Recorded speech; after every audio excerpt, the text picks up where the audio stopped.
I'm going to start off because there was episode 400, and Hughezy and I both checked that out. But let's back up a little bit. Let's go back to episode 389. And they talk about how they're getting close to 400, but in a very cute manner. Very funny manner, too. It's showtime! Hey everybody, welcome to the Brink of Sanity, episode 389. Mark, we are getting closer and closer to the 100th episode anniversary of us promising a 300th episode special. Now, that's not how anniversaries work. No. Anniversaries are based on time, and more importantly, years, specifically. That's what an anniversary is, so that doesn't make any fucking sense. And I just want to say that Mark looks like a younger and much dumber Michael Rappaport. I don't know if you guys picked up on that or not. Hence the basketball side podcast there, maybe. Yeah. Yeah, well, they do love the Knicks. So, yeah, that is a parallel for sure. And if you didn't know these guys are a couple of studs, you can actually see his kitten couch in the background. Oh, yeah, no, there's a cat jumps in his lap at a certain point. And we'll be getting into Jay and what kind of a loser he is in a little bit because I have some evidence of that. But notice that the show just started, episode 389, and they already start with an inside joke about how episode 300 wasn't a thing that they promised or something. No one's watching the show, guys. Don't start with an inside joke. Don't start with something that nobody would know about because absolutely no one has been sitting on pins and needles for the last 90 episodes waiting for this 300 special to happen. Yeah, I would say the inside joke is usually a byproduct of being nervous, but nobody's watching, so what do they have to be nervous about? Right, what are you nervous about? Oh, this one might take off. Let's do a good job today. All right. They should really stretch the fact that they have no viewers and really enjoy that cancel culture will never find them. That's a good point. They should list the sexiest Down syndrome girls they've ever seen. They should point out their top 5 annoying things about black people just because on that show they could get away with it. Not that I would endorse that episode at all, but I would watch. Could you imagine? So you start a show called Gamer Words Podcast or something, just to get attention. But you're like, well, no one's listening to us. It doesn't matter. But that's then the episode that everybody is sending around and sharing, and it goes viral. You're like, fuck, I finally went viral, and it got me canceled off the internet. Damn it. I was trying to be edgy. It kind of worked. Yeah. All right. So they were going to have a guest on this episode, and they explain that they're getting these requests to have guests on their show. I'm also confused because we were supposed to, this is 2 weeks in a row, that we had some publicist reach out to us and schedule a author to come on our show. I mean, couple months ago we had, who was the dental guy on? Yeah, 1-800-DENTIST. It was awesome. He was awesome. Some publicists reached out to us, asked us to have him on the show. Great. Awesome. So I don't know who these publicists are. I imagine they're people that are just scamming these writers, and they're like, oh, sure, you wrote a book, no one cares about it. If you pay us a lot, we'll find random podcasts to put you on. But anyway, we agreed. Last week the guy didn't show up, and there was no explanation why he didn't show up. And currently the person that's supposed to come on for this week is 7 minutes late. And I have no expectation this guy's going to come on. I just want to point out before I finish this clip that these people get booked to do their show, and then they go to their YouTube page and see that their episodes average 9 viewers. And they go, why would I waste my time with this? That's why this is happening. His name is Sam Lacrosse. He wrote a book called Value Economics. This will be a weird way to start the episode if he does come on. And also, what are these two retards going to talk to a guy who wrote an economics book about? Are they prepared with questions for this? I don't think so. I can't imagine. It does sound like a potential for some great comedy, though. Right. And maybe that's why they're doing it. Maybe they're accepting these requests. Because I get these requests, too, from people who have never heard my podcast or just spamming. They're like, we really love what you're doing over there at the Who Are These Podcasts. We would like you to interview this blah, blah, blah. This person's very interesting. I'm like, we don't interview people. Except for Joey C. tomorrow on the Who Are These Podcasts YouTube channel for some reason. I still haven't figured out why I'm doing that. Do you think his surname offends Blind Mike? What I like about Hughezy is This dude is fucking corny. he doesn't give up. And you can say a lot of things about Hughezy. I've read most of them in our subreddit. But he doesn't give up. No one can say this Hughezy guy just gives up and goes away. Yeah. Never does he go away. Never does he give up. It doesn't matter. We believe in you, man. I didn't say that. Well, I believe the he stu- exists. Yeah, I'm the Stuttering John's general ward of comedy guests. That's a pretty good description. Add that to the show notes for me, please. All right. You got it. Now, so they desperately want people to watch their show. And this comes across very early and often in this episode. My podcast that's completely worthless, and I've been trying for over a decade. No, please don't fire me. It's like the movie Candyman. If you say the brink of sanity 3 times in a row in a mirror, a guy with a hook comes in and stabs you in the back. I wish we could make enough. If we can motivate someone to do anything, like maybe if we can motivate someone to be the real Candyman, that'd be something for our show. It would. What we need is like a marketing person, like hype man, somebody who could actually book guests who show up or like get us a following on social media. All right, these people are stupid. I can see why they're not successful in any single way, and they've been going at it for a very long time. You can't just hire someone to make you well-known and successful. Like, oh, if we could just hire someone to get people to follow us on social media, that's not how that works. Right. That's not how that works at all, Tommy. You might want to have a good product. Yeah. Yeah. Wow, producer Chris, who isn't even a marketing professional like myself, It's osmosis. figuring it out over here. And it's not that hard to get a podcast guest on. You just send a DM to Bob Levy. That's true. He's got time. He's got Fuck, I'm plenty of doing time. great on this episode. Or you just get a bunch of sock accounts to say, boy, you really should go on that Brinks podcast. Those guys are killing it over there. Or just ask Cardiff what to do. Cardiff always knows. That is true. Okay, so what happened is this guy, Jay, used to have the Twitter handle at Brink of Sanity. And he let it go because he thought when they started doing the basketball podcast, they were going to call it Nick of Sanity because they're covering the Knicks. And then he realized, wait a second, that's retarded.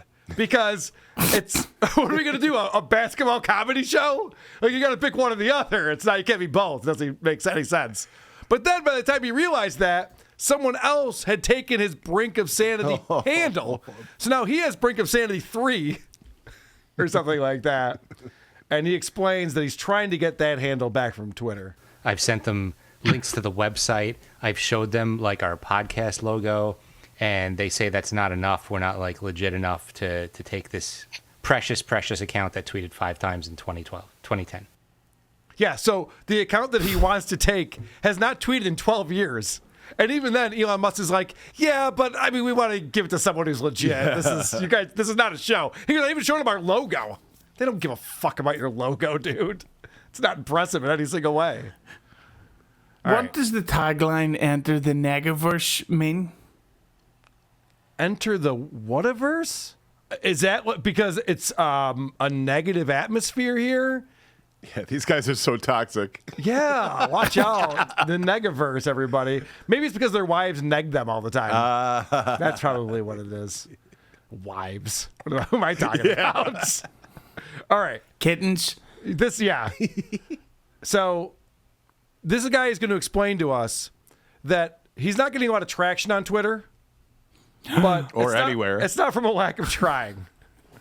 I tweet constantly on the Brink of Sanity Twitter account and get no feedback. Like, nothing.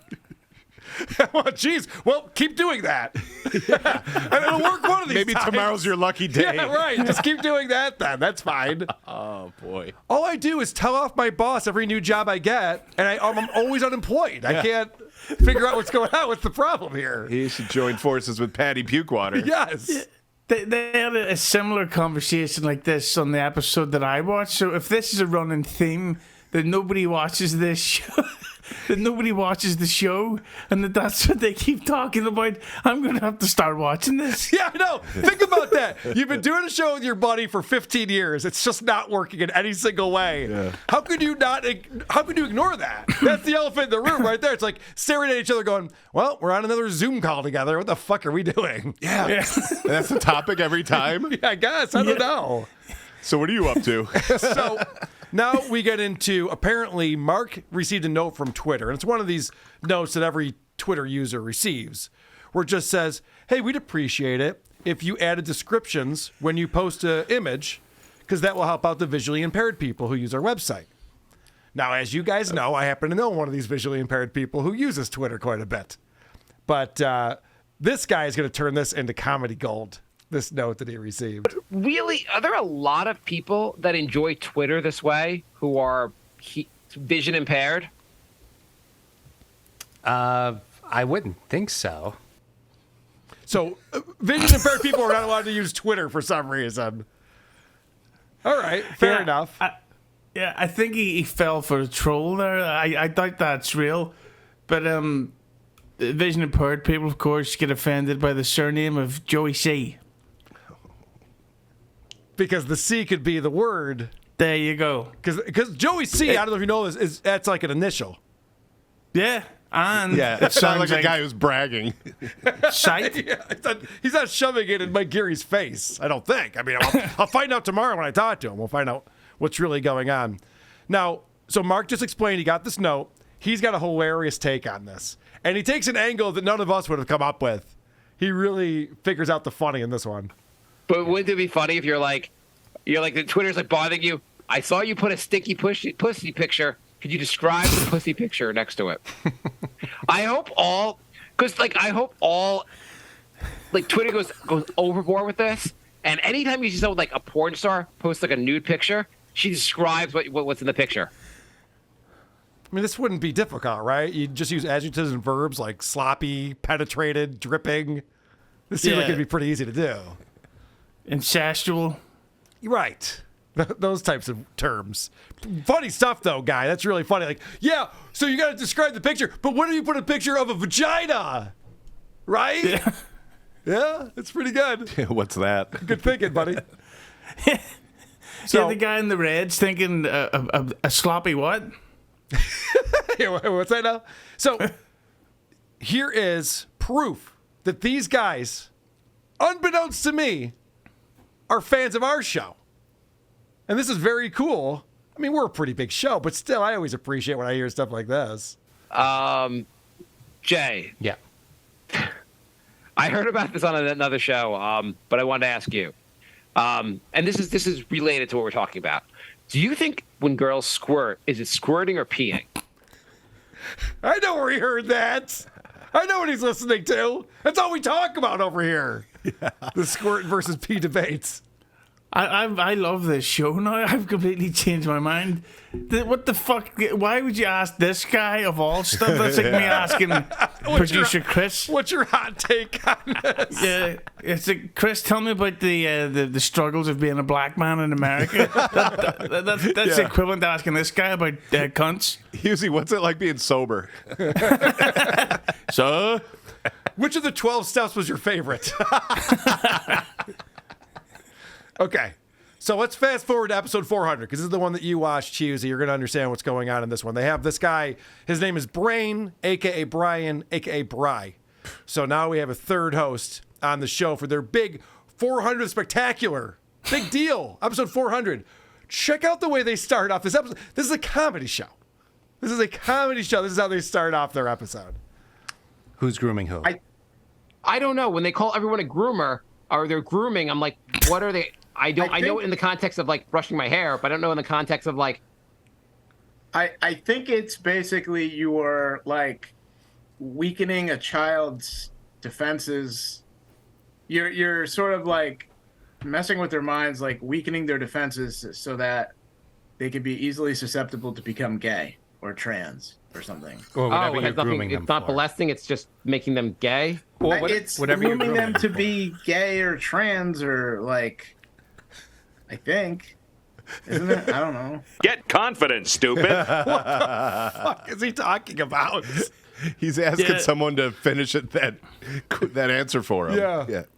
what a great intro! Like that's like when you hear the opening riff to start me up. It's like, yeah, you're gonna strap in for this one. I know. I'm like, episode 400 of this comedy show has been around for 15 years. Go, let's go, let's go. So I think the grooming is when like there's a kid and you want him to be trans so you can fuck him in the butt later in life, right? Isn't that what that is? Yeah, or you're the host of the Tonight Show or whatever. And then Mark's hilarious joke about combing his hair. Yeah. Let's not let that one pass by us. That was man. pretty good. That was Hughezy level, that joke. How did I not think of that? All right. So then they talk about the fact that being gay is not a choice. I'm not making this up. This is how the show starts.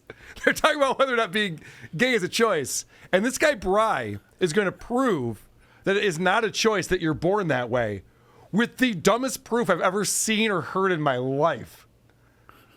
Like, if being gay was a choice, then every gay guy would like, you know, the most handsomest guy in the world. Instead, they just like all these like guys that look just like him.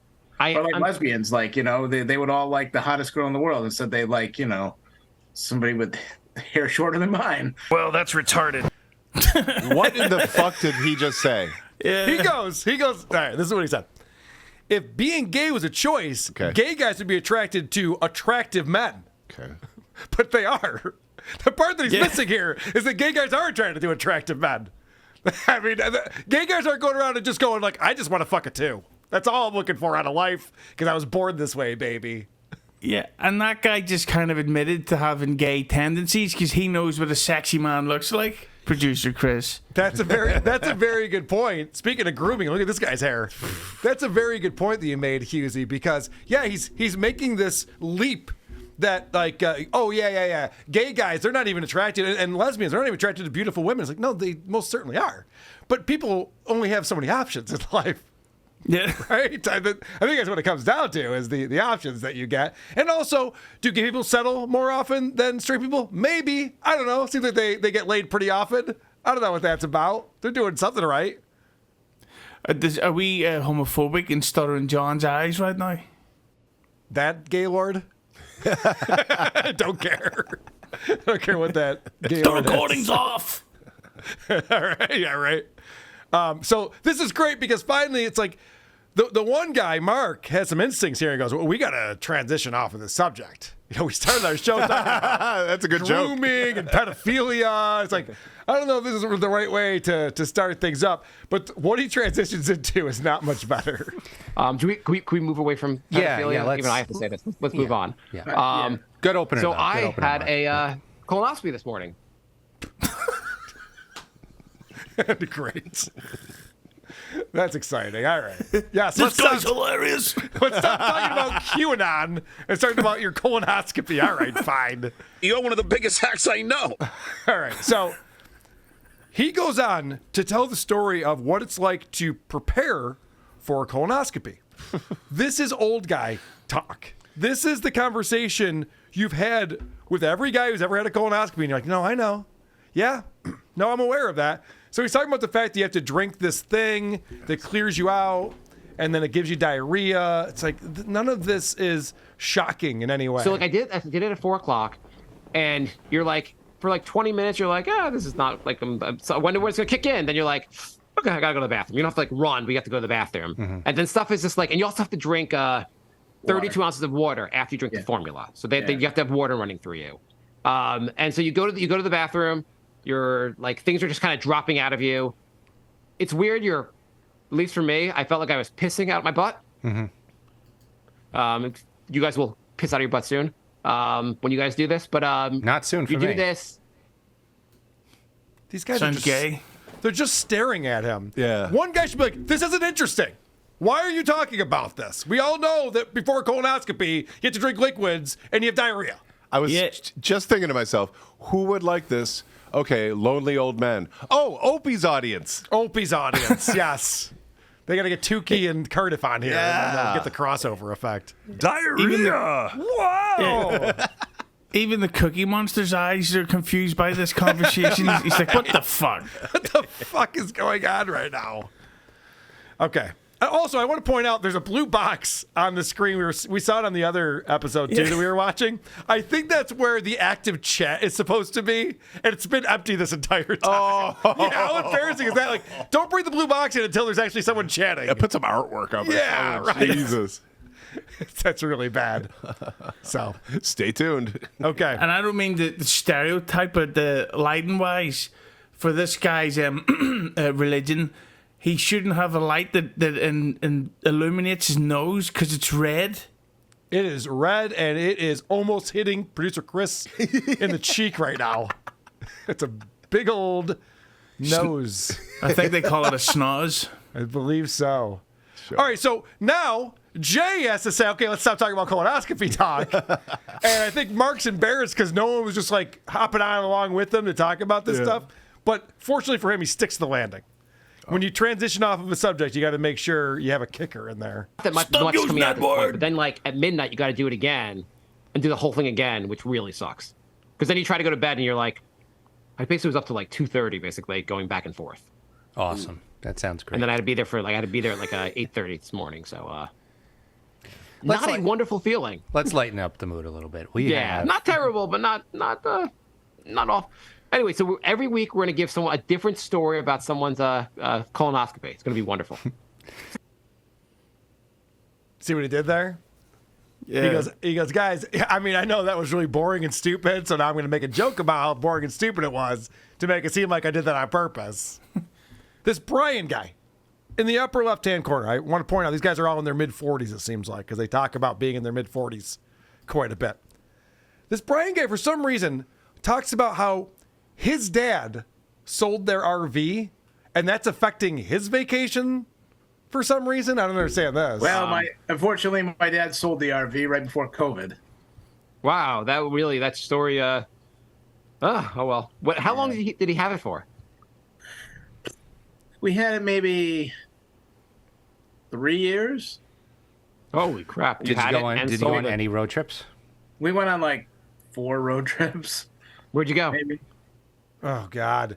What a horrible question. Now, first off, why is this guy talking about his dad's RV? Isn't he too old to be going on vacation with his dad at this point? Does he still live with his dad?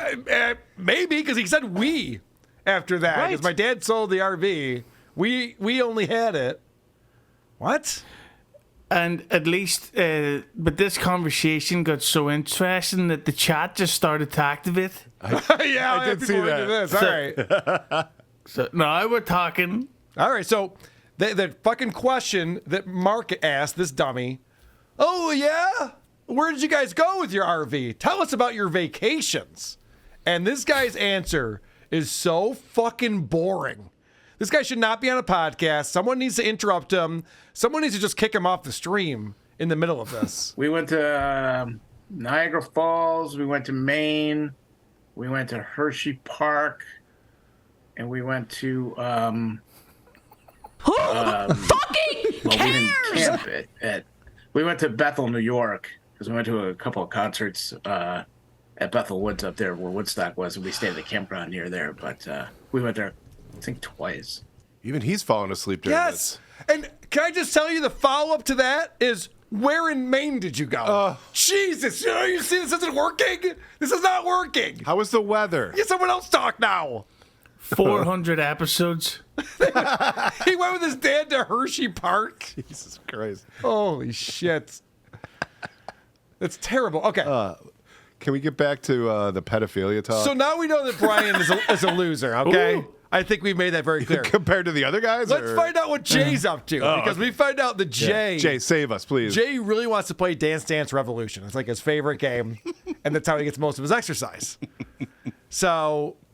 with the cats. So what we find out is that he can't play it anymore because he lives in an apartment. And his neighbors would be very upset if he was jumping around in his apartment playing. This is a 45-year-old man wearing a Cookie Monster shirt talking about he can't play Dance Dance Revolution. This is not good, fellas. This is not good at all. So then they actually take listener mail. They read through listener mail and they respond to that. So, hey guys, back in the 90s, if you drove past a factory or steel mill, there would be a sign saying 34 days without injury or something like that. What is an example of this type of sign you could apply yourselves to Brink? For example, 10 episodes without Mark mentioning pedophiles. Yeah. Oh, God. How about 400 episodes without a listener? Would be a sign that they could. But what a fucking convoluted question that is. And then immediately to pedophilia, and you see Mark light up. He's like, yeah. I'm talking pedophilia every episode, baby. Pedophiles are Mark's version of Kumi's Sopranos talk. Yes. Him and Vinny need to team up. That's all he wants to talk about, too. He likes pro wrestling. But it's a really strange go-to. And the fact that I just think that weirdly he thinks that pedophile talk is going to get this show back on track way more than that fascinating RV. Yeah. But one thing I don't think you played in that clip was the guy that they said sent that email in.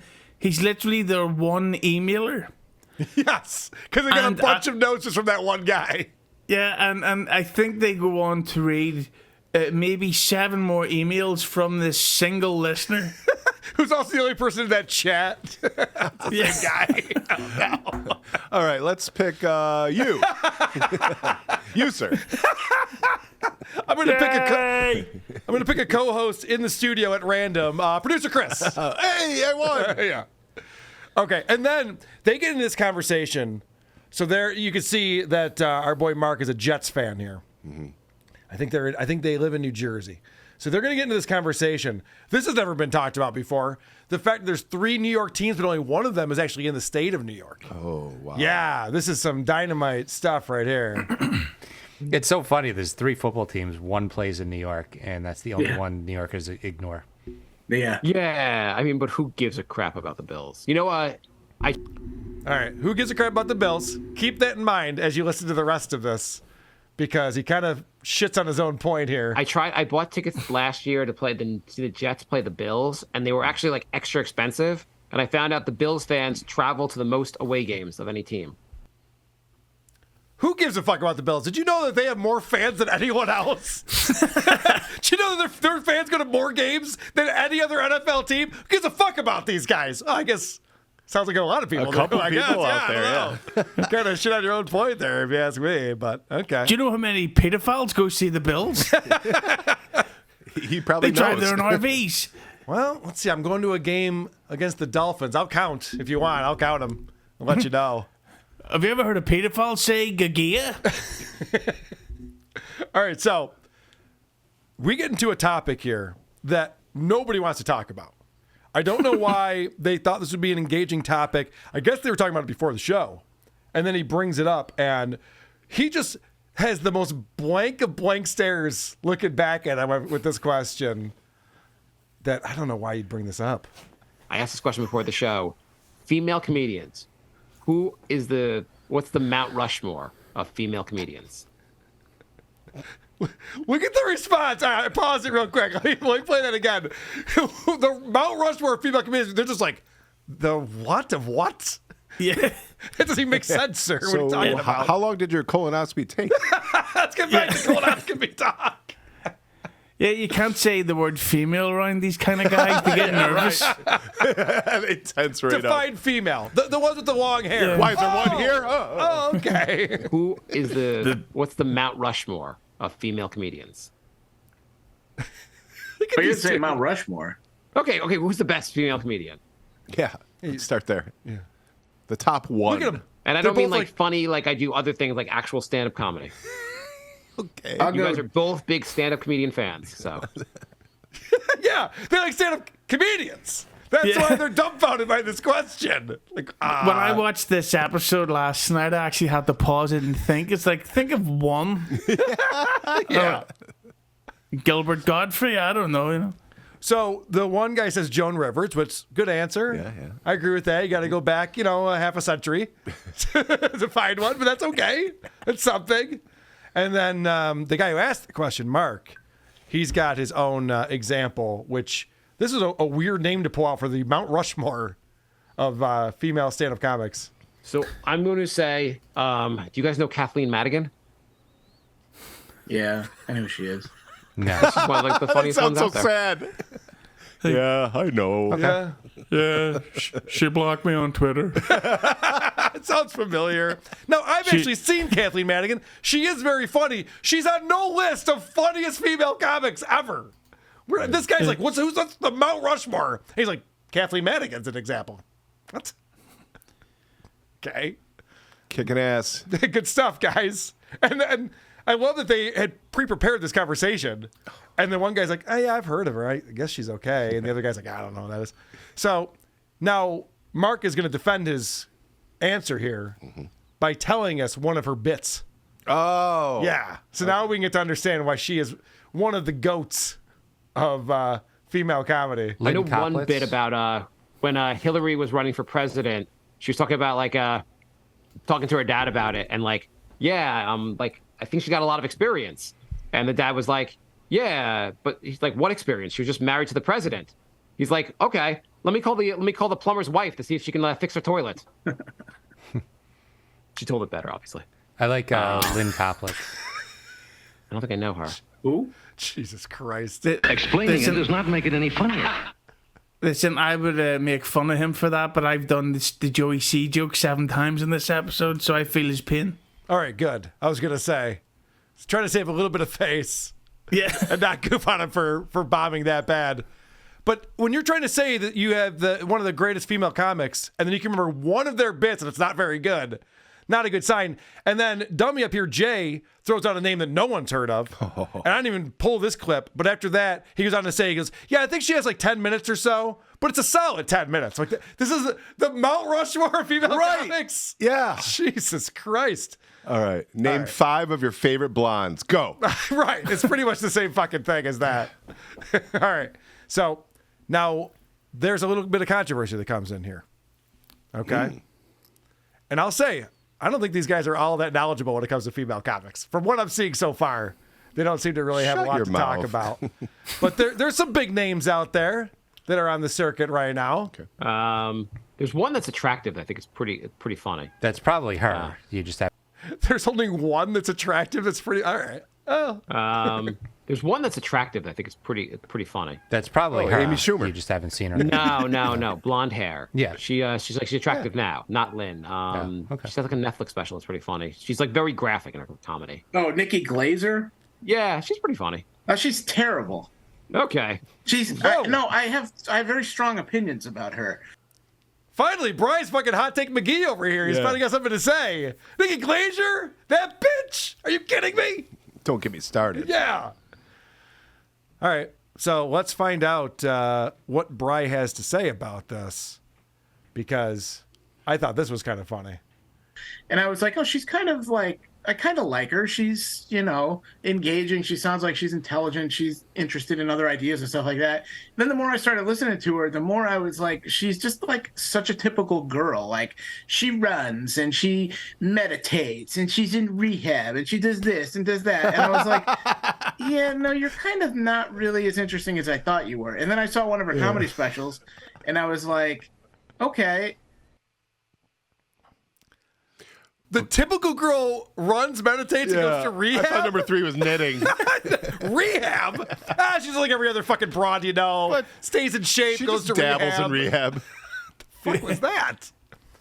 Chris, top 5 rehab jokes. Go. If you want to say why you don't like Nikki Glazer, there's a lot of better things you could have said right there than she's a typical girl who likes running and staying in shape. Well, these are guys who don't like girls.